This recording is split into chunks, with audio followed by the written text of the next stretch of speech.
सन 1800 ये वो दौर था जब देश में मराठा और मुगल सल्तनत बिखर रही थी और अंग्रेज भारत में अपनी जड़ों को मजबूत कर चुके थे। ये वो दौर था जब अफगानिस्तान से लेकर म्यांमार तक एशिया के सबसे बड़े हिस्से में सिर्फ भारत ही भारत हुआ करता था। ये वो दौर था जब भारत की आबादी सिर्फ 17 करोड़ थी। इनमें से करीब 10% पुरुष और 1% महिलाएं ही पढ़ी लिखी हुआ करती थी। शायद इसी वजह से मीलों दूर से आए अंग्रेजों ने भारत पर कब्जा जमा लिया था। ईस्ट इंडिया कंपनी की सरकार ने गरीबों और किसानों का शोषण शुरू कर दिया था और सोने की चिड़िया कहे जाने वाले भारत को लूटने में कोई कसर नहीं छोड़ी। लेकिन क्या आपने कभी सोचा है उस दौर में आम भारतीयों की जिंदगी आखिर कैसे हुआ करती थी? उनका रहन सहन और पहनावा कैसा होता था? उस दौर के भारतीय लोग क्या काम किया करते थे और कैसे अंग्रेजों ने भारत के महान साम्राज्यों की हुकूमत को अपने कब्जे में लिया था?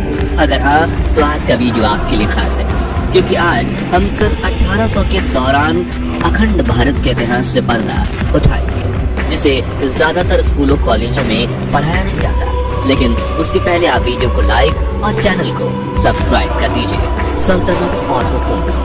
16वीं शताब्दी की शुरुआत में जब अंग्रेजों ने भारत में दस्तक दी तो शुरुआत में उनका उद्देश्य सिर्फ यहाँ व्यापार करना था। लेकिन जब देश के कई महान राजा उनकी मीठी बातों के शिकार नहीं हुए तो उन्होंने इस महान देश की सत्ता पर ही कब्जा करने का फैसला किया। बता दें कि भारत में कदम रखने वाली सबसे पहली ब्रिटिशर्स टोली के कैप्टन थे विलियम हॉकिंस, जिन्होंने 24 अगस्त 1608 के दिन सूरत के बंदरगाह पर पहला कदम रखा और कुछ ही समय में उन्हें यह अंदाजा लग गया था कि वो कूटनीति से भारत को अपने कब्जे में कर सकते। 1631 में जब शाहजहां ताजमहल बनवा रहे थे तभी अंग्रेज भारत में अपने पैर पसारने की कोशिश में लगे हुए थे। उस वक्त कुछ छोटे बड़े राजाओं के अलावा भारत में 2 बड़े साम्राज्यों की हुकूमत चलती थी, जिसमें पहला था औरंगजेब का मुगल एम्पायर और दूसरा था मराठा साम्राज्य। ये दोनों शक्तियां इतनी ताकतवर थी कि इनके सामने अंग्रेज चाय कम पाते थे,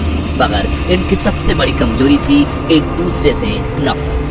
जो देख अंग्रेज एक तरफ इन दोनों सल्तनतों के राजाओं के तलवे चाटते रहे और ये जताने की कोशिश करते रहे कि हम आपके साथ हैं, लेकिन दूसरी तरफ बड़ी चालाकी से कूटनीति करके इन दोनों साम्राज्यों में कई लड़ाइयां करवाई और खुदबाजी मारने के लिए सही मौके का इंतजार करते रहे। अपनी इसी मंशा में कामयाब होने में अंग्रेजों को 100 साल लग गए और शुरुआत हुई 18वीं सदी की, जब ईस्ट इंडिया कंपनी ने भारत में अपने पैर पसार लिए थे।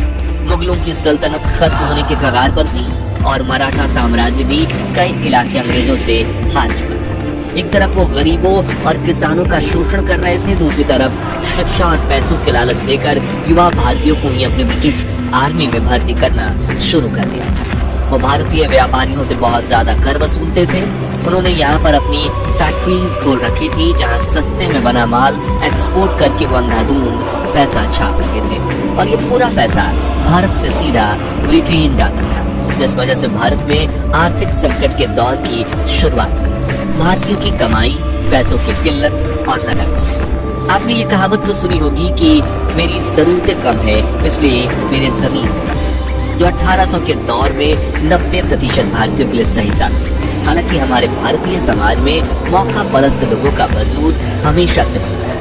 उस वक्त भी कुछ मौका परस्त लोग ऐसे थे जो अंग्रेजों के तलवे चाटकर अधिक कमाई किया करते थे, जबकि आम भारतीय अपनी सभी जरूरतें पूरी तक नहीं कर पाते थे। एक तरफ जमींदार किसानों को कर्जा देकर ज्यादा ब्याज लेकर उन्हें लूटा किया करते थे, वहीं दूसरी तरफ किसान बाढ़, सूखे जैसी समस्याओं का सामना करते थे और अंग्रेजों द्वारा लगाया गया जानलेवा लगान तो किसानों की कमर ही तोड़ देता। वही जो लोग खेती नहीं करते थे उनमें से कुछ छोटा मोटा व्यापार करते थे, जिन्हें अंग्रेज टैक्स और हफ्ता वसूली करके लूटने से बाज नहीं आते थे, जबकि कुछ लोग मजबूरी में चंद पैसों के लिए अंग्रेजों की फैक्ट्रीज में 16-16 घंटे काम किया करते। गाँव का व्यापार। उस दौर के भारत की एक चीज बहुत अच्छी थी, वो है बार्टर सिस्टम, यानी सामान के बदले सामान देना। इसका इस्तेमाल भारत में ज्यादातर गाँव में किया जाता था।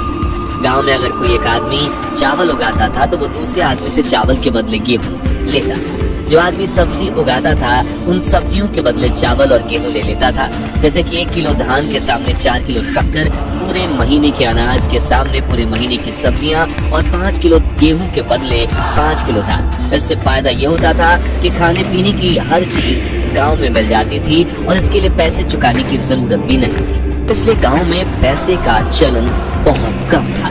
इसके साथ आज भी अगर आप भारत के कुछ गांवों में जाएंगे तो वहाँ पर अदला बदली की प्रथा मिलेगी जो बहुत अच्छी है। पहनावा दोस्तों, आज के मॉडर्न भारत में जहाँ हर तरफ पश्चिमी सभ्यता यानी वेस्टर्न कल्चर का असर दिखाई देता है, लोग jeans, shirt, T shirt, top और सूट पहने नजर आते हैं, लेकिन एक समय था जब भारतीयों का अपना अलग ही देसी पहनावा हुआ करता था।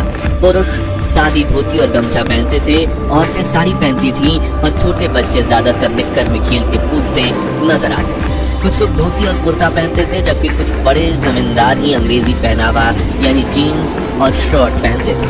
भारत की यही सादगी और विविधता उन्हें अंग्रेजों से खास बनाती थी। यहाँ तक कि आज भी राजस्थान और उत्तर प्रदेश में रहने वाले कुछ बड़े बुजुर्ग उस वक्त का सादा पहनावा पहनते हुए देखे जा सकते हैं। लेकिन हम में से ज्यादातर युवाओं को आज लुंगी पहनना नहीं आता, जो थोड़ा निराशाजनक जरूर है। व्यवहार, रहन सहन और काम धंधा।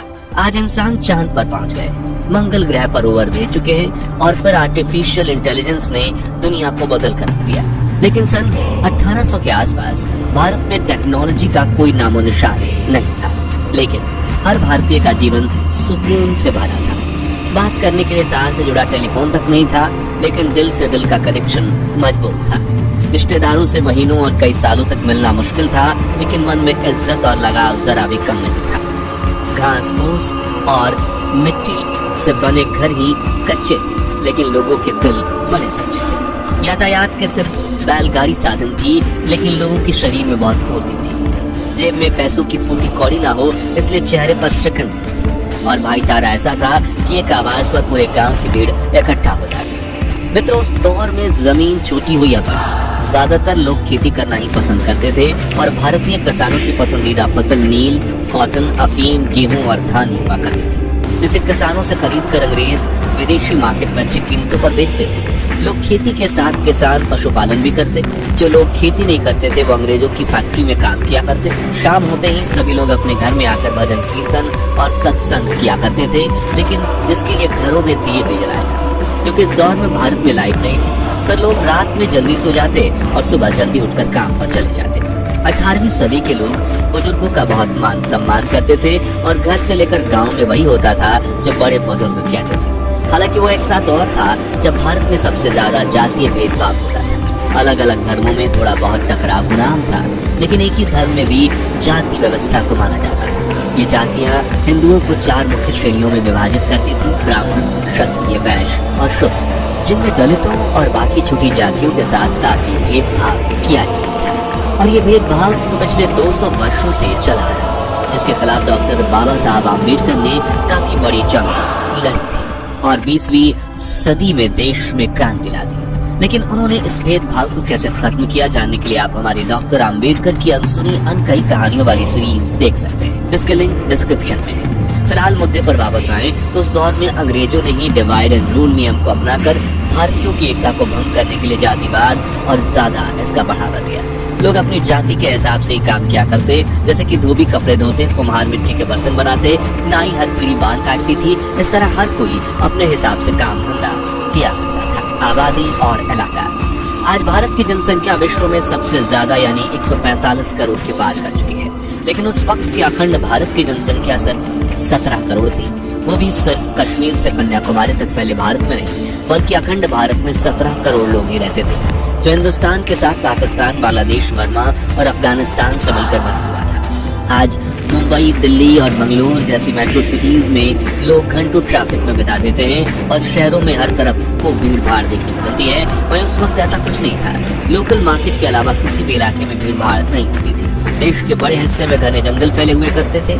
बड़े बड़े जंगलों के बीच छोटे छोटे गाँव बसे होते थे और शहरी इलाके बहुत कम हुआ करते थे। इस वजह से भारत अनगिनत जंगली जानवरों का घर था और इंसानों को हर समय इन जानवरों के हमले का डर सताता रहता था। लोग रात को सोने से पहले अपने घर में आग जलाते थे ताकि अंधेरे से कोई भी जंगली जानवर आकर उन पर हमला न कर सके। हालांकि इन जंगली जानवरों की वजह से समग्र भारत में प्रदूषण का नामो निशान नहीं। उपजाऊ जमीन की भरमार थी, लोग पोषक तत्वों से भरपूर शुद्ध खाना खाते थे। आज की तरह फलों और सब्जियों में केमिकल मिलाने का कोई सवाल ही नहीं था। सड़कों की हालत भले ही खस्ता थी, लेकिन लोगों की जिंदगी खुशहाल। उस वक्त के भारतीयों की औसत उम्र भी आज से काफी ज्यादा हुआ करती। शिक्षा और साक्षरता।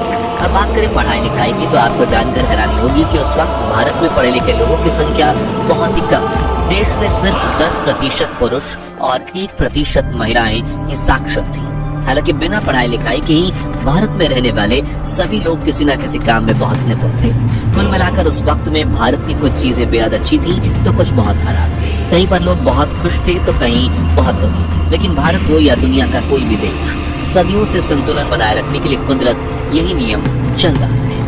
तो मित्रों, अगर आपको भी अखंड भारत के महान इतिहास पर गर्व है तो कमेंट बॉक्स में हमारे देश की तारीख में 2 बोल जरूर लिखिए और ये भी बताइए कि उस दौर की वो खासियतें जो आज का मॉडर्न जमाना मिस कर रहा है, हमारी ये पेशकश पसंद आई हो तो वीडियो को लाइक और शेयर करके 11,000 लाइक्स के लक्ष्य को हासिल करने में हमारी मदद कीजिए। और ऐसे ही दिल छू लेने वाले वीडियोस के लिए हमारे चैनल को सब्सक्राइब करके पास वाली घंटी जरूर बजा दीजिए। जय हिंद, जय भारत।